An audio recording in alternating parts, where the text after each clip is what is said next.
और एक बार फिर से आपको लिए चलते हैं सीकर, जहां पर सीएम भजनलाल शर्मा संबोधित कर रहे हैं, सुनाएंगे। तो जब भी उस स्थान पर आप जाओगे तो आपको माँ की याद आएगी। इसलिए माँ के स्मरण के लिए और माँ को चिरस्थायी बनाने के लिए एक पेड़ माँ के अभियान के रूप में आप सभी से आह्वान करता हूं कि सभी को एक पेड़ माँ के नाम लगाना है। और यह नहीं कि एक पेड़ ही लगाना है, आप जहां जाएं वहां पेड़ लगाना है, क्योंकि आप जिधर जाओगे उधर मां की ममता की छाव आपके साथ चलेगी और मां आपको हमेशा याद आती रहेगी।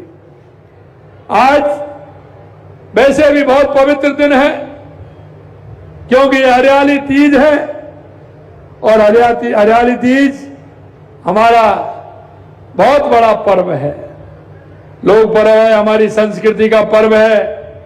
आज के दिन हमारी माता बहनें लहरिया पहनती हैं, क्योंकि सावन का महीना है, हमारी माता बहनें लहरिया पहनती हैं। इसके अलावा हरियाणा और राजस्थान, क्योंकि सबसे ज्यादा अगर आवश्यकता थी एक पेड़ मां के नाम अभियान की तो राजस्थान के अंदर थी, क्योंकि आप तो उस दंश को झेलते हैं। आपने देखा था किस तरह से लगातार अकाल पड़ते थे, हमारी खेती में अकाल के कारण पैदा नहीं हो पाती थी, हमारे किसान हमारे मजदूर परेशान होते थे।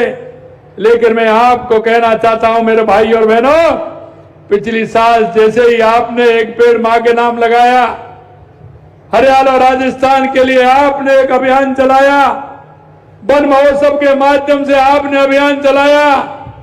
मैं आपसे कहना चाहता हूं, पिछली बार भी एक भी बांध ऐसा नहीं था जो पानी से भरा हुआ नहीं हो।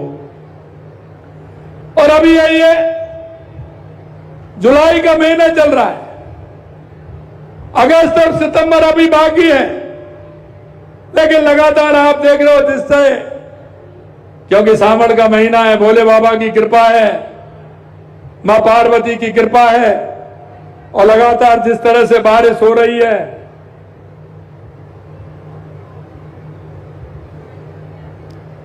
आप सभी जानते हैं कि उस बारिश का असर कितना है।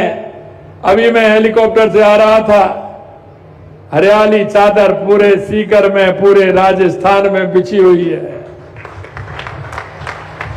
भाइयों बहनों, मैं एक ही निवेदन आपसे करना चाहता हूं, क्योंकि हमारी जो संस्कृति है, हमारी संस्कृति में हम वृक्षों को भी पूजते हैं, हम पहाड़ों को भी पूजते हैं, हम नदियों को भी पूजते हैं। और आपने देखा वंदे गंगा जल संरक्षण अभियान हमारा चला था, पूरे राजस्थान के अंदर हमारी माता बहनों ने कलश यात्रा निकाली थी। हमारे सरोवर, हमारी पोखर, हमारे तालाब, हमारी नहरें, हमारी नदियों का पूजन का काम किया था। और पूजन का काम किया तो आपने देख लिया, पिछली बार मानसून जुलाई के महीने में आया था और अब की बार मानसून जून के महीना में आया, ये उसका फर्क है। इसलिए मेरे भाई और बहनों, मैं कहना चाहता हूं आप सभी से कि देश के यशस्वी प्रधानमंत्री नरेंद्र मोदी जी के नेतृत्व में लगातार हमारा राजस्थान आगे बढ़ रहा है। और आपने देखा है कि शेखावाटी के लिए तो अलग से ही देश के यशस्वी प्रधानमंत्री नरेंद्र मोदी जी ने व्यवस्था की है।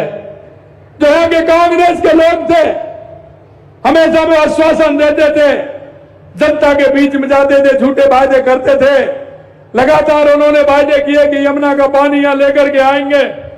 लेकिन मैं आपसे कहना चाहता हूं मेरे भाई और बहनों, अगर यमुना का पानी आ रहा है तो देश के यशस्वी प्रधानमंत्री नरेंद्र मोदी जी के नेतृत्व में इस शेखावाटी के अंदर आएगा।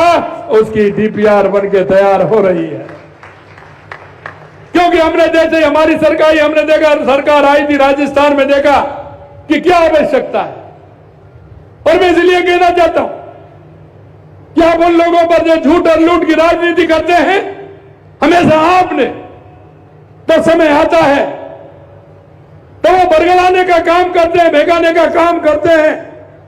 मेरे भाइयों, अगर कोई भाई है अपना, तो भाई वो होता है जो समय पर काम आता है, भाई वो नहीं होता कि समय पर वोट ले जाता है, उसके बाद जनता के बीच में नहीं आता है, उसे भाई नहीं कह सकते।